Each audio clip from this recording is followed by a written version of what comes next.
kebenaran firman Tuhan. Dan biarlah kami boleh lebih mengerti lagi ya Tuhan, di mana Engkau boleh pesan pada kami di minggu ini, supaya kami terus berhati-hati dalam kami melangkah itu. Terus berhati-hati, supaya kami tidak tersandung. Dan biarlah Roh-Mu menguatkan kami ya Tuhan. Roh-Mu yang membukakan mata rohani kami ya Tuhan, supaya kami tidak buta ya Tuhan, supaya kami bisa melihat dengan jelas apa ya yang harus kami lakukan, langkah apa yang harus kami tempuh. Dan biarlah firman-Mu yang menuntun kami pagi hari ini, supaya kami juga bisa mengerti apa panggilan kami ya Tuhan, dan kami bisa mengambil keputusan-keputusan yang tepat dalam hidup kami, sehingga nama-Mu boleh dimuliakan dan semua orang di seluruh bumi ini boleh mengenal Engkau ya Tuhan. Terima kasih Tuhan. Biarlah Tuhan lembutkan hati kami untuk boleh menerima firman-Mu di pagi hari ini. Dalam nama Yesus, semua yang siap untuk mendengar firman Tuhan sama-sama katakan amin. Shalom. Baik, firman Tuhan pagi hari ini diambil dari 2 Petrus pasal ke-1. Pesan Tuhan adalah tentang hati-hati tersandung. Kalau kita perhatikan, tersandung itu suatu keadaan yang tidak enak, di mana ketika seorang tersandung maka ia bisa jatuh. Suatu kali ketika saya diundang sama seorang teman, dia punya kebetulan tinggal di daerah rumahnya elit. Di situ saya hampir tersandung. Mengapa? Karena saya tidak biasa berkunjung pada suatu rumah yang ternyata level ketinggian lantainya itu berubah begitu cepat, dan keadaan saat itu agak gelap, sehingga ketika melangkah saya tidak tahu kalau rumah itu ada semacam step gitu ya. Jadi rumahnya luas, besar, ketika berjalan tiba-tiba hampir jatuh dan hampir tersandung karena di situ ada perbedaan ketinggian lantai. Jadi tersandung itu kadang-kadang kita tidak sadari, kadang-kadang kita tidak mengerti, dan kita bisa jatuh di situ. Kemarin kita sudah belajar bahwa penekanan di minggu ini semakin tajam. Tuhan membawa kita untuk bisa mengerti apa panggilan dalam hidup kita, apa pilihan-pilihan yang harus kita ambil. Saya berpikir, ya betul ya, kalau kita tidak mengerti panggilan hidup kita, maka setiap keputusan yang kita ambil bisa salah, bisa semakin menjauh dari apa yang sebenarnya Tuhan inginkan dalam kehidupan kita. Memang kita sudah belajar, di Pak sudah katakan panggilan ada yang umum, ada yang khusus. Kadang-kadang mungkin kita belum bertanya, sebenarnya Tuhan tempatkan saya di bumi ini, di tempat ini, di gereja ini, untuk apa? What I'm here for?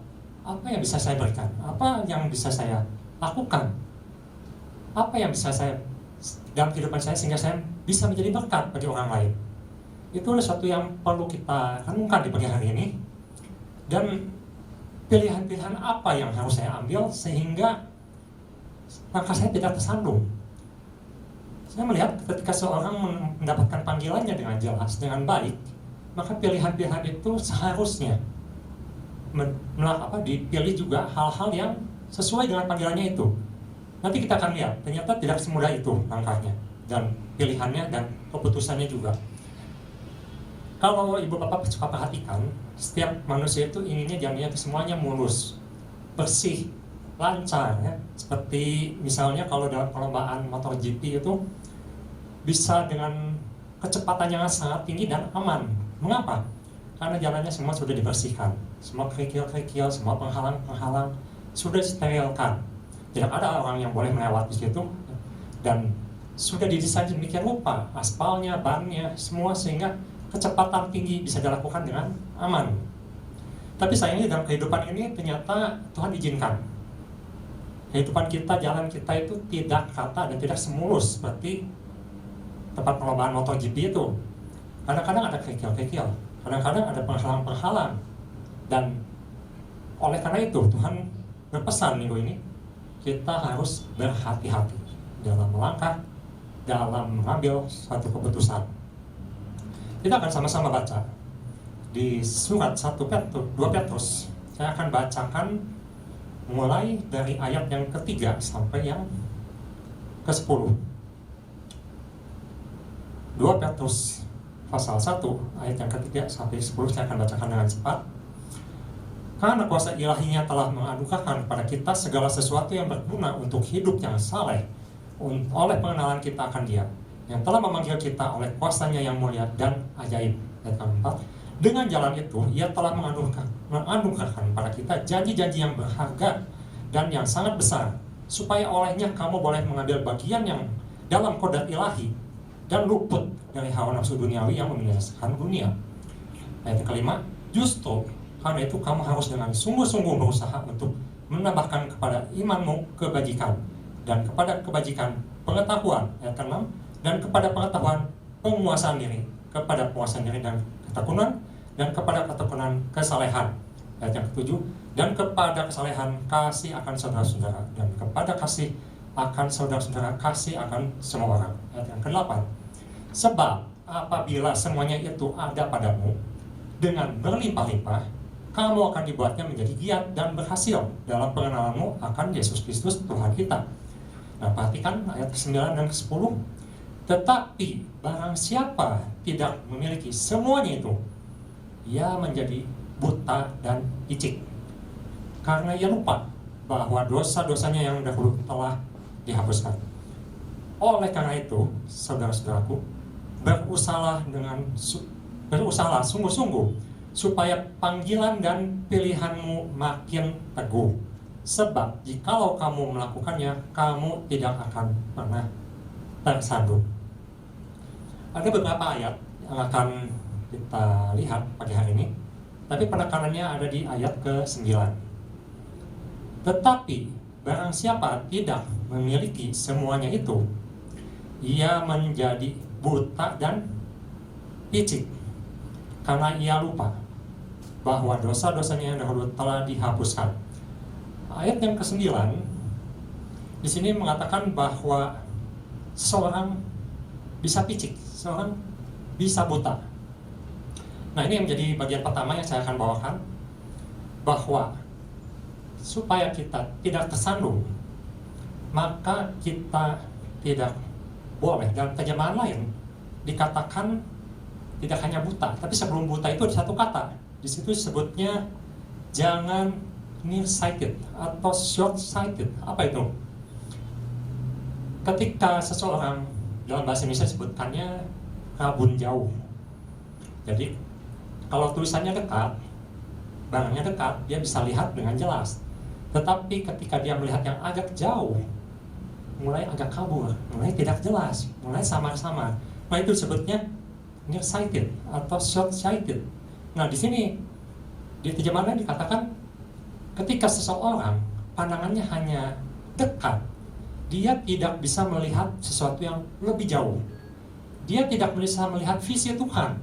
Dia tidak bisa melihat apa yang ada jauh di depan dia. Jadi dia hanya bisa melihat yang dekat-dekat saja, sehingga pandangannya itu terbatas. Itu pengertian kabur jauh. Dan Paulus mengatakan di sini, Petrus mengatakan di sini, dari ayat 9, di situ kalau dalam terjemahan lain juga akan lebih jelas. Misalnya dalam New American Standard, di situ katakan, jikalau engkau kurang dalam hal-hal ini, dalam kualitas-kualitas ilahi yang Pak Gembala sudah katakan, ada kualitas-kualitas ilahi. Jika engkau berkekurangan dalam hal-hal kualitas ilahi ini, kualitas-kualitas yang Tuhan inginkan ini, maka kamu itu adalah seperti orang buta. Kita akan lihat bahwa di sini Petrus mengatakan tentang hal iman. Jadi panggilan itu ada hubungannya dengan iman. Pilihan itu ada hubungannya dengan iman. Pesan Tuhan mengatakan bahwa kita harus berhati-hati dalam sikap kita, dalam langkah kita, dalam membawa diri kita, dalam memutuskan. Sama seperti firman Tuhan pagi hari ini mengatakan bahwa Petrus mengatakan, aku memperingatkan engkau. Di ayat ke-13, Petrus mengatakan, aku mengingatkan. Dan ayat ke-12 juga, Petrus mengatakan, aku senantiasa bermaksud mengingatkan. Jadi ini selalu diingatkan. Mengapa? Karena ketika seseorang tidak mengerti akan panggilan dia, maka dia akan melakukan keputusan-keputusan yang salah dalam hidup dia. Dan itu akan membawa satu efek yang besar dalam kehidupan dia selanjutnya. Di sini ada kualitas-kualitas yang Petrus katakan, dan itu adalah sesuatu yang harus kita lakukan. Tepatnya di ayat ke-10, Petrus memakai kata, jikalau engkau berusaha, atau lebih tepatnya jika engkau mempraktekkan, jika engkau melatih semua hal-hal ini, maka engkau tidak akan tersandung. Kita akan lihat hal-hal apa, kualitas-kualitas ilahi apa yang kita harus miliki sebagai anak-anak Tuhan, sehingga kita bisa lebih berhati-hati dalam memutuskan apa yang ada dari depan kita. Kita bisa memandang lebih jauh apa yang Tuhan inginkan dalam kehidupan kita. Di sini di ayat kelima dikatakan, justru karena itu kamu harus dengan sungguh-sungguh berusaha untuk menambahkan. Jadi ada sesuatu yang harus ditambahkan. Iman itu adalah dasar. Iman itu dasarnya. Segala sesuatu yang kita harapkan, sesuatu yang kita percayakan. Tetapi ada hal-hal yang perlu ditambahkan dalam kita melangkah. Jadi dikatakan ada harus ditambahkan kebajikan, atau dengan kata lain moral excellent. Apa itu moral excellent? Kita akan sama-sama belajar. Saya mengingat bahwa ada satu tokoh dalam Alkitab yang orang ini dipanggil Tuhan. Dia dipanggil dan dia tahu panggilan hidup dia. Dan orang ini harus keluar dari tempat asalnya dan dia lakukan. Orang ini namanya Abraham. Abraham adalah manusia biasa, sama dengan kita.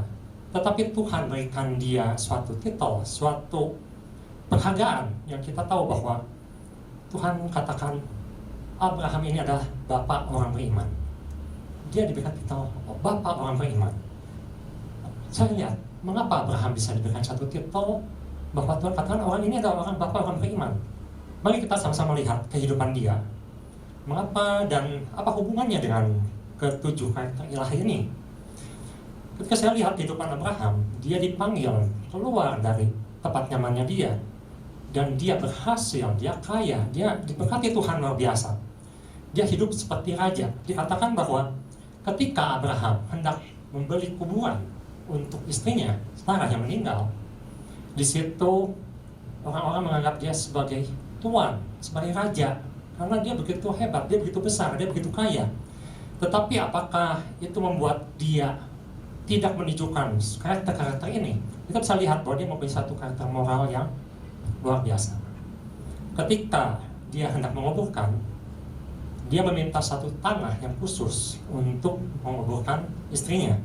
Dan di situ orang daerah situ mengatakan, nanti ibu bapak bisa baca ya di Kejadian 12 dan selanjutnya sampai Kejadian 20. Di situ juga kita akan lihat bagaimana kehidupan Abraham yang dia tunjukkan dengan kualitas-kualitas kehidupan yang ada dalam Petrus ini, 1-2 Petrus ini. Dia lakukan satu moral excellent. Ketika dia membutuhkan tanah, orang berkata pada dia, masyarakat kata dia, Tuanku ambil saja. Tuanku ini seperti raja. Anda tuh tinggal ambil, gak usah minta. Tetapi apa yang dilakukan Abraham? Dia katakan, tidak, aku akan bayar full. Aku akan bayar penuh untuk apa yang aku ambil, apa yang aku perlukan. Di sini kita bisa belajar, seseorang ketika dia mempunyai kualitas moral yang baik, yang luar biasa, maka dia tidak akan mengambil keuntungan dari orang lain. Maksudnya dia akan membayar apa yang harus dia bayar. Saya melihat di sini bahwa ada orang-orang yang ketika dia punya kedudukan, dia melupakan apa yang harus dia lakukan. Contoh, Raja Ahab, dia seorang raja. Ketika dia menginginkan seluas kebun tetangganya, apa yang dia lakukan? Dia bunuh Nabot, dia ambil. Mengapa? Karena dia memikirkan dalam dirinya bahwa aku adalah raja, aku punya kedudukan, tetapi kedudukan tanpa moral yang baik. Ini dimaksud dengan moral excellent. Kita harus punya moral excellent. Tambahkan moral excellence itu dalam kehidupan kita? Apa yang perlu tambahkan? Pengetahuan atau wisdom. Pengetahuan tentang Tuhan, pengetahuan tentang kehidupan ini. Saya lihat ketika Paulus membagi ini menjadi 7 bagian yang harus ditambahkan dalam kehidupan kita, bisa kita bagi menjadi beberapa tahap. Jadi saya lihat ini sepertinya proses. Orang ketika mendapatkan panggilan, dia akan mengalami proses. Jadi step by step dalam kehidupan ini. Di mana dalam kehidupan itu ada pilihan. Dalam kehidupan kita sepanjang hari ini, kita harus memilih, kita harus memutuskan. Ibu Bapak bisa perhatikan, ketika Abraham sudah punya moral excellent, itu tidak cukup ternyata dalam kehidupannya. Kita bisa lihat ketika dia mengalami kelaparan, di Kejadian 12 khususnya, dia pergi ke Mesir. Dia memutuskan untuk pergi ke Mesir. Dan dia di situ hampir kehilangan callingnya. Mengapa? Karena dia memberikan istrinya untuk Raja Mesir. Dan itu diulang dalam Kejadian 20, di mana Abimelek mengambil Sarah sebagai istrinya. Dan di situ Abraham berkompromi. Jadi dalam kehidupan ini saya lihat bahwa kita bisa belajar dari bapak-bapak pendahulu kita, bapak iman kita, bahwa ternyata tidak mudah. Moral saja tidak cukup. Tapi di sini kita harus ada apa? Harus ada knowledge, pengetahuan, wisdom, penguasaan diri, ketekunan. Ini ada satu proses yang harus dilakukan. Dan ketika Abraham mengikuti Tuhan, mendapat panggilannya, sama seperti kita, mungkin kita sudah dipanggil Tuhan, dan kita harus tahu panggilan kita, maka di situ akan banyak pilihan-pilihan yang harus kita putuskan. Ibu Bapak bisa bayangkan kalau Abraham waktu itu Tuhan tidak turut campur dan Sarah menjadi istri Raja Mesir dan dia melahirkan anak dari Raja Mesir atau dari Abimelek, apa yang terjadi? Maka semua rencana Tuhan untuk Abraham akan selesai. Karena kita tahu janji Tuhan adalah engkau akan menjadi bapak orang beriman, dan Mesias itu akan diturunkan dari keturunanmu, dari keturunan Sarah, bukan dari keturunan hamba, tapi dari keturunan Sarah, keturunan yang sah. Jadi di sini kita belajar bahwa kita dalam kehidupan ini harus sangat berhati-hati. Ketika kita mendapatkan panggilan kita, dalam setiap langkah kita harus pertimbangkan matang-matang. Di mana moral saja tidak cukup, tetapi kita harus lengkapi lagi dengan pengetahuan, dengan penguasaan diri, dengan ketekunan. Di sini kita bisa belajar bahwa Abraham pun sempat tergoda, sempat salah langkah. Dia hampir tersandung. Dan di situ ceritanya akan sangat berbeda ketika dia mengambil suatu pilihan yang salah. Di selanjutnya yang kita bisa tambahkan dalam kehidupan kita adalah kesalehan. Ada sangat menarik di sini. Ketika tadi Tuhan melalui Petrus mengatakan bahwa harus ada kebajikan, pengetahuan, penguasaan diri, ketekunan. Tetapi yang keenam, di situ ada kesalehan. Kesalehan berbicara tentang apa? Kesalehan berbicara tentang hubungan kita dengan Tuhan. Orang akan dianggap saleh ketika dia melihat ibadahnya, ketika melihat tingkah lakunya, hubungan dia dengan Tuhan. Dan di sini menyangkut, saya catat ada beberapa, menyangkut devotion atau saat teduh atau hubungan pribadi dengan Tuhan. Dan ada satu hubungan yang erat dengan Tuhan, di mana ketika proses-proses tadi sudah ditambahkan, itu ada hanya sebatas diri kita sendiri, pengetahuan untuk diri kita sendiri, penguasaan diri adalah kita sendiri, ketekunan adalah dalam diri kita sendiri. Tetapi kesalehan itu merupakan satu hubungan antara kita dengan Tuhan. Saya lihat di sini ketika dalam kehidupan Abraham mengikuti Tuhan, dari sesuatu yang bentuknya fisik, ketika dia mengalami kelaparan, ketika dia mempertimbangkan untuk cari aman dan dia lebih fokus pada hal-hal jasmani, tetapi Tuhan bawa, semakin hari semakin naik. Walaupun usia makin tua, tetapi kualitas rohaninya semakin bertambah. Saya melihat bahwa ketika proses-proses ini dilalui, maka di suatu saat, di suatu waktu Tuhan meminta Ishak untuk dipersembahkan. Nah, di sini kita bisa lihat bahwa kualitas itu bertambah. Bukan hanya jasmani lagi, tapi suatu hubungan yang luar biasa dengan Tuhan, di mana Abraham tahu bahwa Tuhan adalah pengendali semuanya, Tuhan adalah pemilik semuanya. Jadi ada kualitas spiritual yang naik, yang lebih lagi, di mana Abraham bersedia untuk mempersembahkan Ishak untuk Tuhan. Jadi saya lihat di sini bahwa proses jasmani yang terus bertambah menuju kerohanian yang semakin dewasa, semakin bertambah. Makanya ketika Ishak katakan di waktu kemarin di 2 Korintus 4 ayat 16, manusia jasmani akan semakin turun, akan semakin lemah.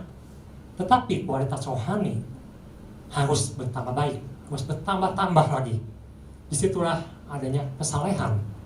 Dan kita bisa lihat dalam kehidupan Abraham, kualitas-kualitas itu yang ditambahkan dalam kehidupannya. Dan ini menyangkut hubungan antara kita dengan Tuhan pribadi. Dan di sini terakhir dikatakan adanya suatu kasih akan saudara. Kasih akan saudara, brotherly love. Jadi di sini ada hubungan antar manusia. Ketika kita sudah menambahkan iman kita dengan sesuatu yang ilahi, sesuatu yang spiritual yang sudah bertambah, maka kasih itu akan keluar, kasih kepada sesama. Jadi yang dibalik, bukan kasih pada sesama dulu ya, kasih kepada Tuhan dulu, hubungan dengan Tuhan dulu, maka kasih itu akan keluar pada sesama.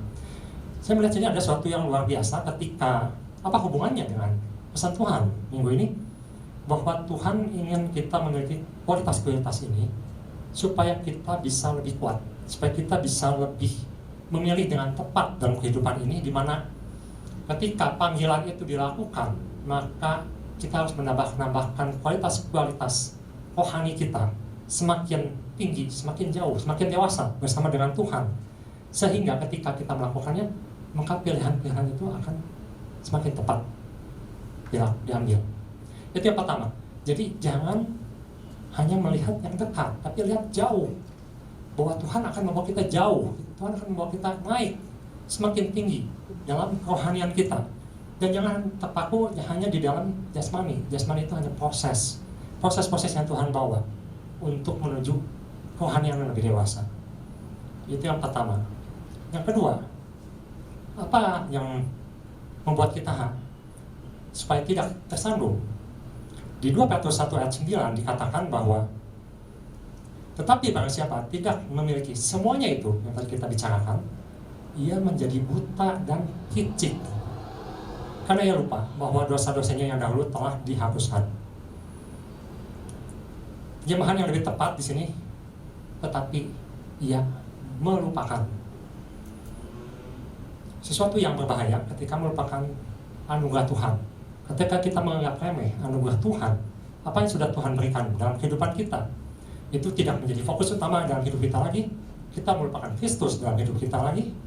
Sama seperti Petrus pernah tersandung. Kalau kita perhatikan beberapa pesan minggu lalu, Tuhan sempat bertanya pada Petrus 3 kali, Petrus, apakah engkau mengasihi aku? 3 kali Tuhan tanyakan pada Petrus. Tetapi Petrus menjawab apa? Petrus mengatakan, Tuhan, kalau dengan orang itu, dengan Yohanes, apa yang terjadi dengan dia? Dia melupakan apa yang maksud Tuhan untuk dia, calling dia apa, tapi fokusnya dialihkan pada orang lain. Mungkin dalam kehidupan kita seperti itu juga. Mungkin saya juga sama. Kadang-kadang bukan memikirkan apa sih yang Tuhan panggil untuk saya lakukan, tapi saya malah berpikir, Tuhan, kok orang ini begini, kok orang itu begitu. Malah membicarakan orang lain, membicarakan pribadi lain. Sehingga apa? Sehingga kita tidak bisa bergerak, kita tidak bisa menjalankan panggilan hidup kita. Kemarin kami sempat diundang untuk mengikuti webinar dari kampus. Di situ diundang seorang hamba Tuhan dari Australia, dan dia memberikan banyak bimbingan rohani, penyegaran rohani tepatnya, supaya kita berpikir ulang, siapa kita pelayan Tuhan, siapa kita hamba-hamba Tuhan. Tetapi apa yang disampaikan bukan hanya untuk hamba Tuhan, tapi untuk semua orang percaya tepatnya. Dia katakan ada 3 hal besar yang membuat orang tersandung. Memang kadang-kadang ketika orang belum melayani, dia tidak kebayang ya melayani itu seperti apa. Tuhan mengatakan bahwa seorang pelayan itu adalah seorang hamba. Orang yang belum pernah melayani mungkin tidak terbayang seorang hamba itu seperti apa. Tetapi beliau mengingatkan ada 3 hal yang bisa membuat hamba Tuhan jatuh. 3 hal besar ini adalah uang, kedudukan atau jabatan, dan hawa nafsu. Jika saya pikirkan dan renungkan, oh betul, ternyata sama dengan pesan Tuhan minggu ini, bahwa kadang-kadang kita ini menjadi buta dan menjadi picik. Mengapa? Karena kita ada 3 hal ini yang bisa membuat kita jatuh, dan hal ini sangat berbahaya. Walaupun kita sudah dapatkan calling kita, tetapi dalam mengambilkan keputusan ini ketika kita salah, maka itu akibatnya akan fatal. Uang itu suatu yang penting. Uang itu adalah mamon yang bisa menjadi hamba yang baik, tapi bisa jadi tuan yang jahat. Kita bisa perhatikan bahwa uang bisa membuat seorang hamba Tuhan menyimpang, bisa melupakan panggilannya. Saya mengingat ada tokoh di Alkitab yang bernama Gehasi. Gehasi mengikuti tuannya begitu lama, tetapi ketika ada Raja Aram, Panglima Aram maksudnya, Naaman waktu itu datang dengan membawa begitu banyak harta dan minta disembuhkan. Ketika itu Elisa menyembuhkan dengan kuasa Tuhan, dan Naaman hendak memberikan suatu persembahan. Nah, di situ hamba Tuhan ini jatuh. Uang bisa membuat kita jatuh. Keadaan sulit saat ini bisa mengalihkan kita jatuh. Kita bisa tersandung, kita bisa buta oleh kebutuhan akan materi ini. Uang bisa membuat hamba Tuhan jatuh, pelayan Tuhan jatuh, anak Tuhan jatuh. Gehasi ketika dia melihat tuannya tidak mengambil persembahan apa yang ditawarkan oleh Naaman, dia berpikir, seorang hamba Tuhan mungkin seperti firman Tuhan katakan berhak mendapatkan upahnya, tapi dia mengambil alih. Ketika Elisa mengatakan tidak, kami tidak akan mengambil apa-apa, dia mengambil satu tindakan proaktif. Dia meminta, dia mengambil apa yang bukan haknya. Uang bisa membuat kita jatuh. Fokus akan uang bisa membuat kita tersandung. Apalagi yang kedua adalah kedudukan. Kedudukan atau jabatan bisa membuat kita, bisa membuat hamba Tuhan, bisa membuat saya jatuh. Saya mengingat di sini ada tokoh juga yang bernama Eli. Eli itu adalah seorang imam besar. Dia punya 2 anak. 2 anak ini hidup amburadul, sangat merendahkan Tuhan, tidak menghormati Tuhan. Tetapi apa yang dilakukan Eli, dia menutup mata. Jabatan bisa menutup mata seseorang, bisa menutup mata kita, anak-anak Tuhan, demi mendapatkan suatu jabatan yang baik di kantor, jabatan yang baik dalam pekerjaan. Uang, jabatan bisa membuat kita buta dan picik. Apalagi di sini yang diingatkan adalah tentang hawa nafsu.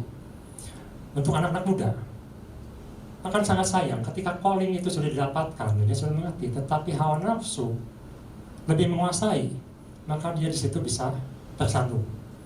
Ada rencana Tuhan yang indah untuk setiap anak-anak Tuhan, di mana anak-anak Tuhan telah dipersiapkan dengan pasangan yang tepat, yang seiman, yang bisa membawa suatu keluarga ilahi. Tetapi hawa nafsu bisa merusak semuanya itu. Pilihan yang salah akan membuat jalan hidup menjadi rusak, menjadi menjauh dari rencana Tuhan yang sebenarnya. Saya melihat di sini ada satu tokoh lagi, seperti Kain atau juga Esau, yang hanya memikirkan perut, hanya memikirkan jasmani, tetapi hawa nafsu, keinginan yang mengenakan, dan dia menomorduakan panggilan Tuhan bahwa dia adalah anak sulung, anak yang dipersiapkan untuk menerima 2 bagian, dan akan menjadi keturunan selanjutnya dari Ishak. Di sini Esau terjatuh.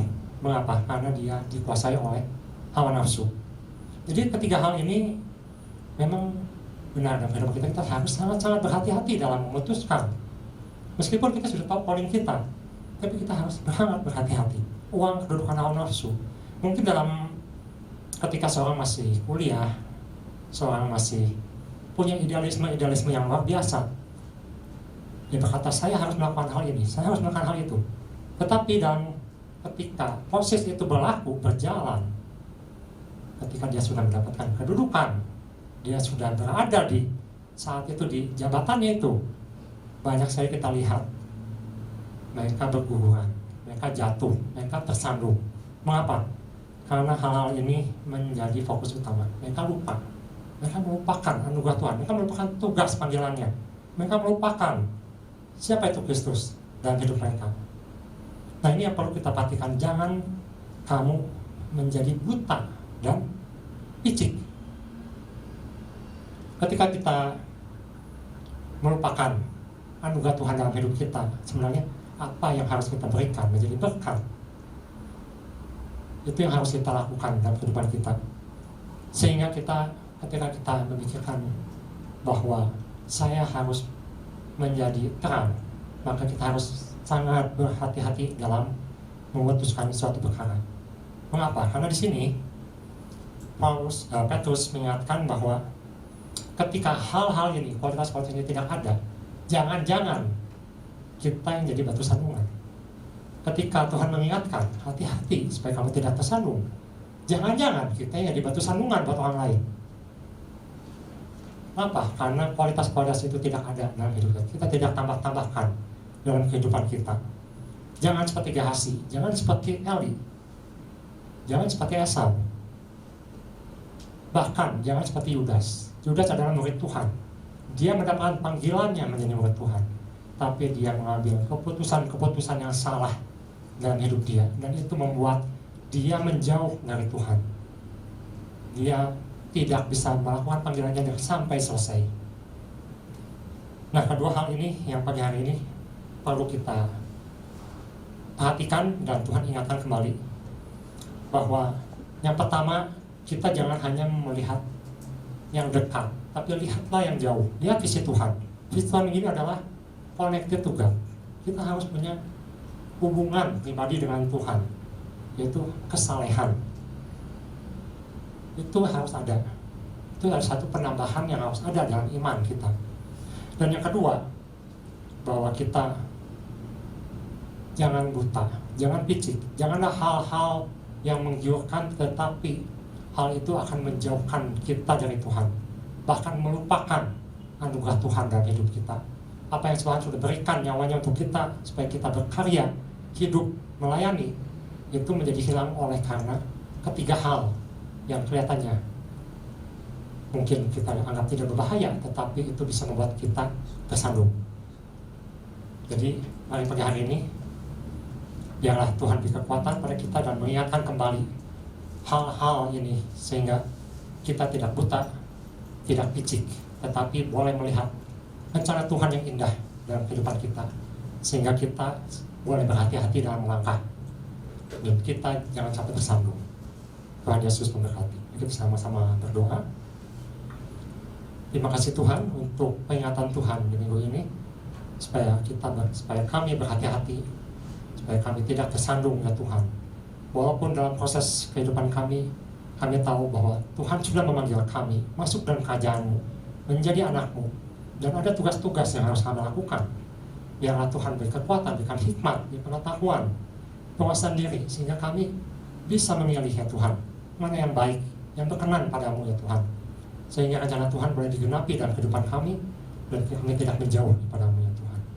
Dan kami memberkati kami semua pada hari ini, semua yang telah mendengar firman Tuhan dan diberkati, sama-sama kita katakan amin.